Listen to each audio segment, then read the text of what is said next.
June 15th, 1944, a hedgerow in Normandy, 3 miles inland from Gold Beach.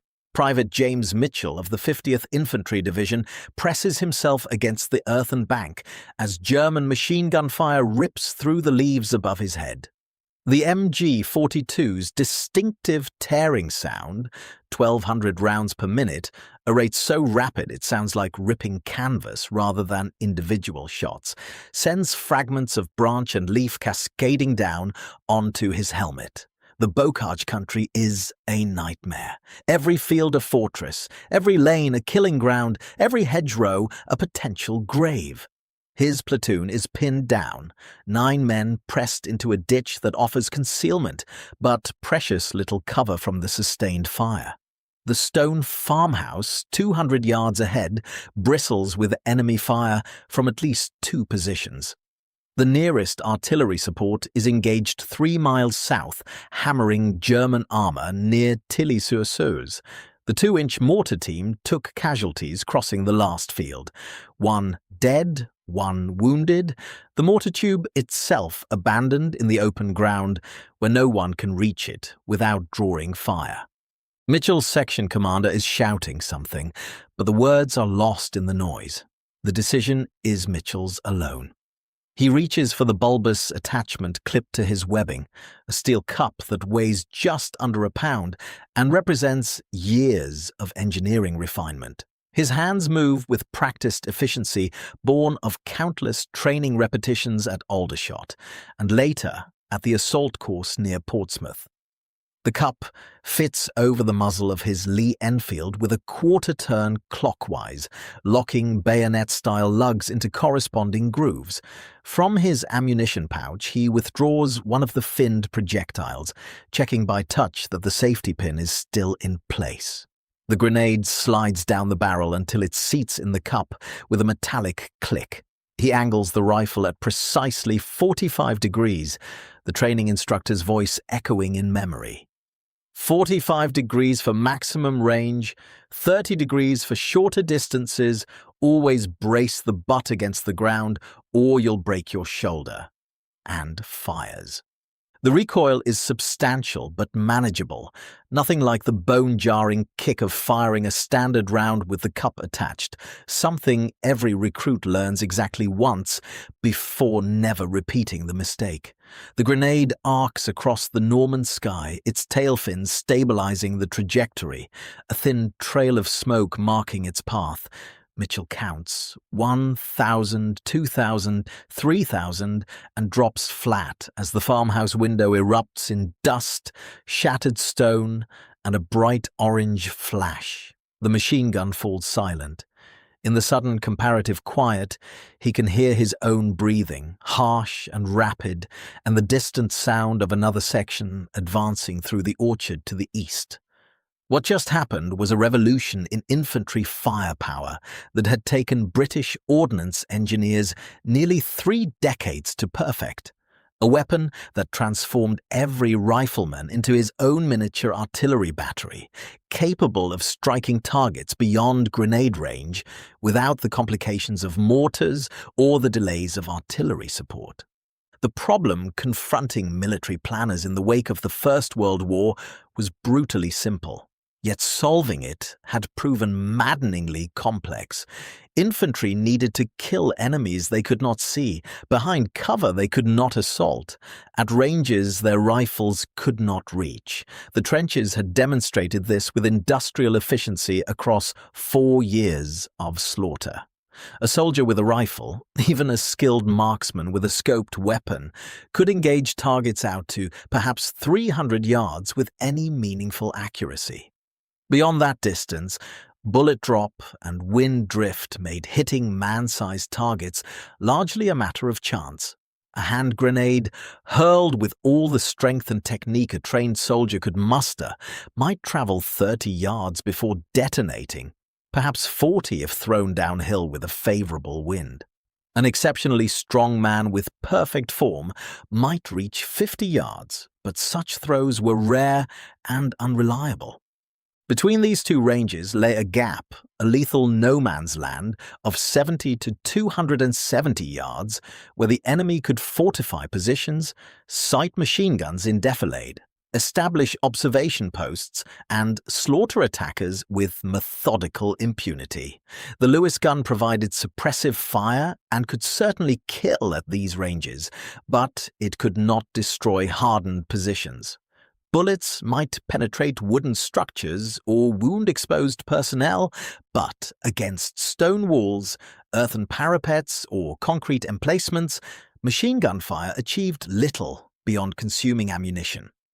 The 2-inch mortar, introduced in 1938 after extensive trials, offered indirect fire capability that could arc over obstacles and drop high explosive onto enemy positions. But the mortar required a dedicated crew, typically 3 men, separate ammunition that was bulky and heavy, a base plate that weighed 11 pounds, and precious time to set up, register, and begin firing. In a fast-moving battle, minutes mattered. In a sudden engagement, seconds determined who lived and died. What the infantry needed was something immediate, something portable, something every soldier could carry without specialist training or additional crew members. They needed something that turned the rifle already in their hands, the weapon they cleaned daily, carried everywhere, and trusted instinctively, into a platform capable of striking beyond the grenade's arc, but without the mortar's complications or the artillery's delays. The Germans had experimented with cup launchers during the Great War, crude affairs that fitted over the rifle muzzle and used a blank cartridge to propel a standard stick grenade. The results were mediocre at best. Range was inconsistent, accuracy abysmal, and the stress on rifle mechanisms led to frequent failures. The French pursued similar designs with equal frustration, developing the Vivian-Bessières grenade launcher in 1916, which achieved some success, but never became standard issue due to reliability concerns and the complexity of manufacture. The fundamental challenge seemed insurmountable. How to harness the rifle's power without destroying the weapon, how to achieve useful range without sacrificing accuracy to the point of uselessness, how to create a system simple enough for universal adoption by conscripted soldiers with minimal training, yet effective enough to justify the weight, complexity, and expense. British ordnance committees had wrestled with this problem since 1915, producing design after design that failed testing. Too much propellant and rifles cracked at the receiver, too little, and grenades landed harmlessly short. Cup designs that gripped the barrel prevented soldiers from firing standard rounds without removing the cup. Designs that didn't grip firmly enough flew off during firing, sometimes with catastrophic results. The weight of effective explosive payload seemed incompatible with ranges beyond grenade-throwing distance. Every solution created new problems. The solution emerged from the Royal Small Arms Factory at Enfield Lock and the design department at Woolwich Arsenal through a series of incremental breakthroughs that collectively revolutionized infantry tactics. Work began in earnest in 1937, driven by officers who had experienced the Western Front and understood the gap in infantry capabilities with visceral clarity. The key innovation was the cup discharger, a steel cylinder that fitted over the rifle's muzzle, secured by a simple bayonet-style locking mechanism that any soldier could attach in darkness or under fire. The cup itself was roughly the size of a beer glass, machined from high-grade steel alloy to withstand repeated firing stresses that would have shattered earlier cast-iron designs. Inside this cup sat the grenade itself, a finned projectile containing 68 grams of high explosive, specifically Composition B, a mixture of RDX and TNT that offered superior blast effect. Compared to pure TNT, 68 grams might seem trivial, But the physics of blast waves meant this was enough to kill or incapacitate anyone within a 5-meter radius and cause casualties through fragmentation out to 15 meters.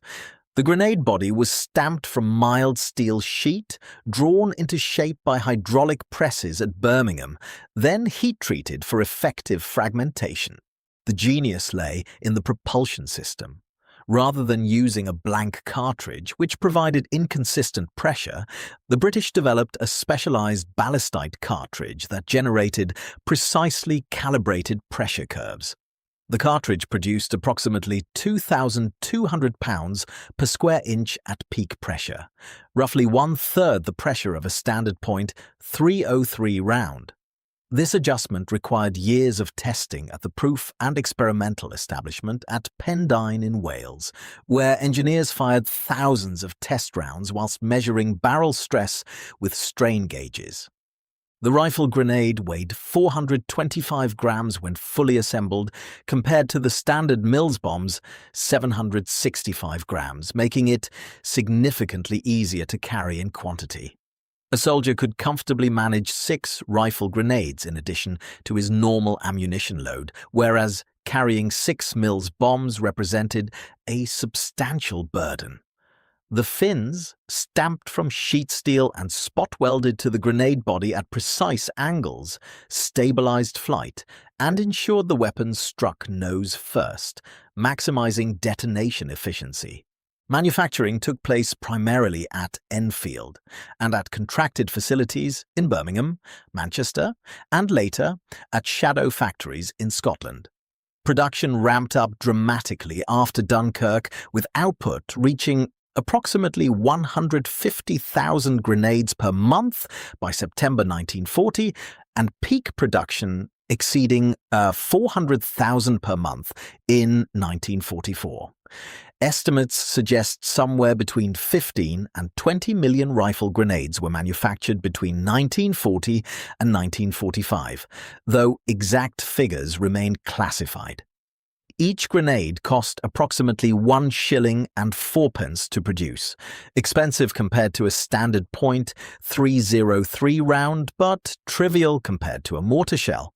The cup discharger cost roughly 5 shillings to manufacture, with each soldier issued 1 cup expected to last through extensive combat use.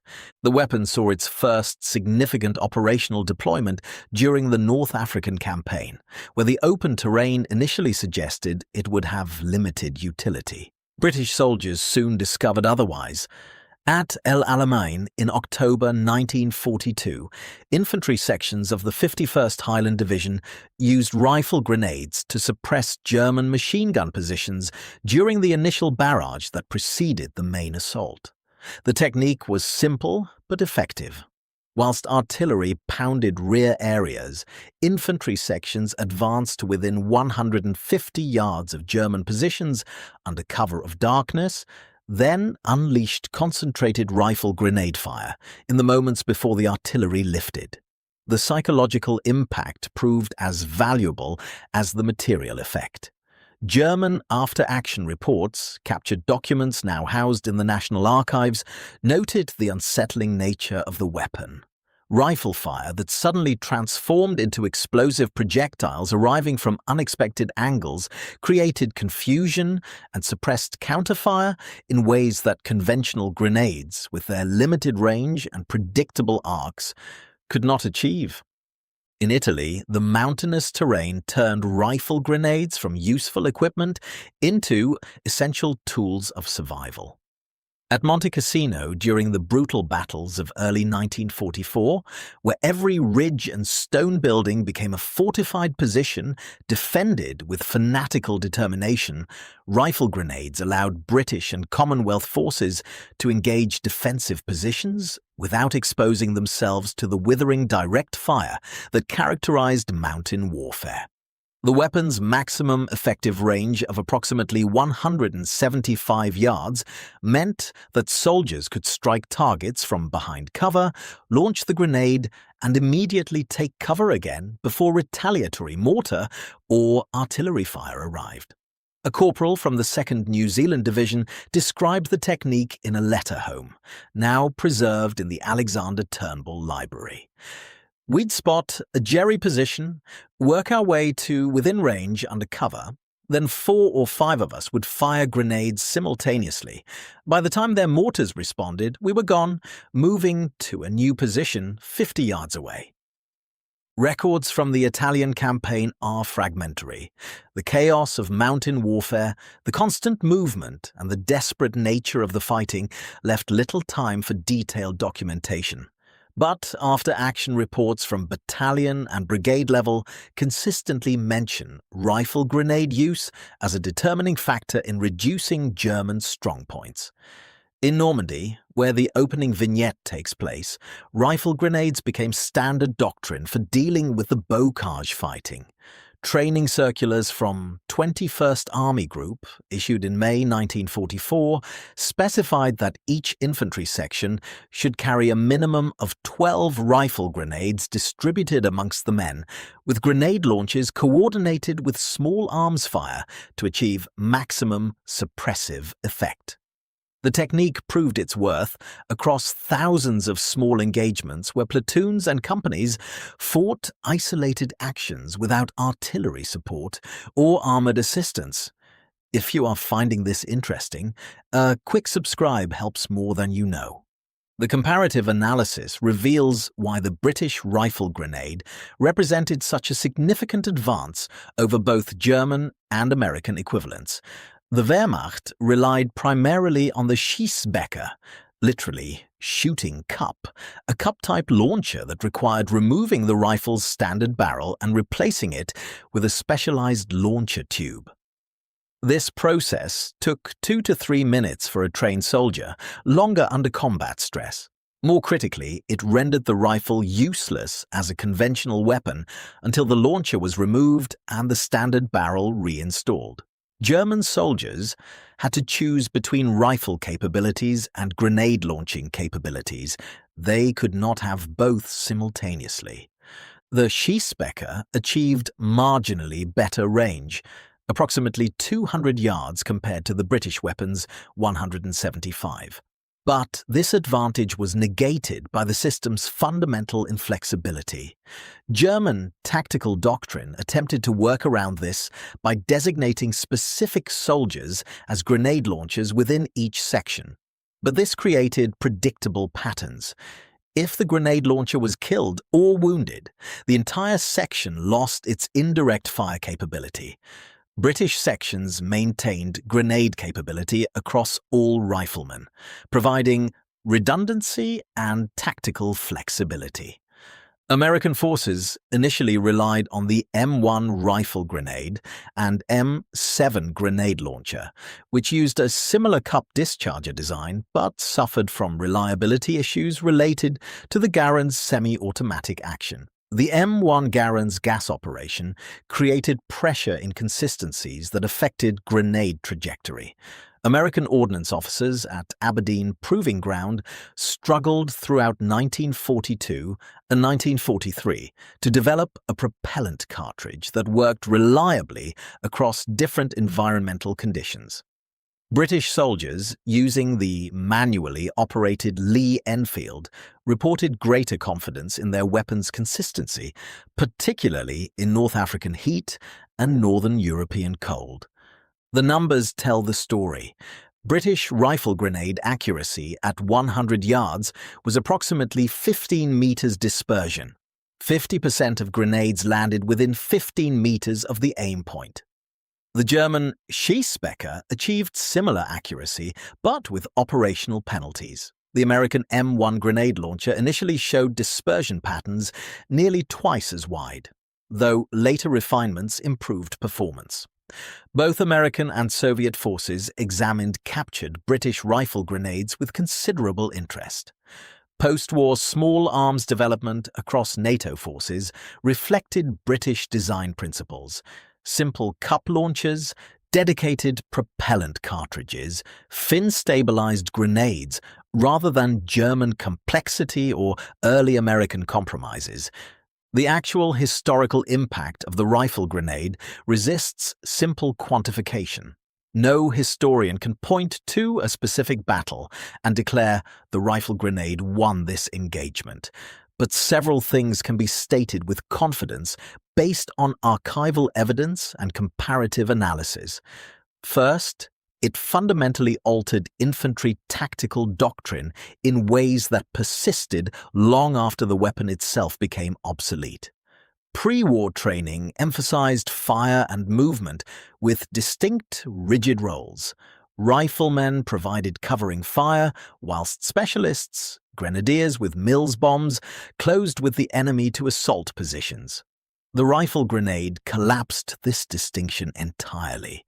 Every soldier became simultaneously a rifleman and a grenadier, capable of switching between roles in seconds rather than requiring coordination between different specialists. A section could be advancing under rifle fire one moment, then delivering concentrated explosive bombardment the next, then reverting to rifle fire as the situation demanded. This flexibility proved crucial in the fluid, fast-moving battles of 1944 and 1945, where set-piece assaults with carefully planned artillery support gave way to improvised engagements and small-unit actions decided by junior officers and NCOs making split-second tactical decisions. Field Marshal Montgomery's after-action analysis of the Normandy campaign, declassified in 1972, specifically noted the rifle grenade as a key factor in maintaining offensive momentum during bocage fighting, where traditional tactics broke down in the face of terrain that negated armored support and limited artillery observation. Second, the weapon's psychological effect cannot be dismissed, though it is difficult to measure with precision. German defensive doctrine, refined through years of Eastern Front experience, relied on machine gun positions sited to create interlocking fields of fire, protected by distance and cover that made direct assault suicidal. These positions were carefully calculated based on the known ranges of Allied weapons: rifle fire effective to 300 yards, grenade throws to 30 yards, requiring attackers to cross 270 yards of killing ground under sustained fire. The rifle grenade introduced fundamental uncertainty into these calculations.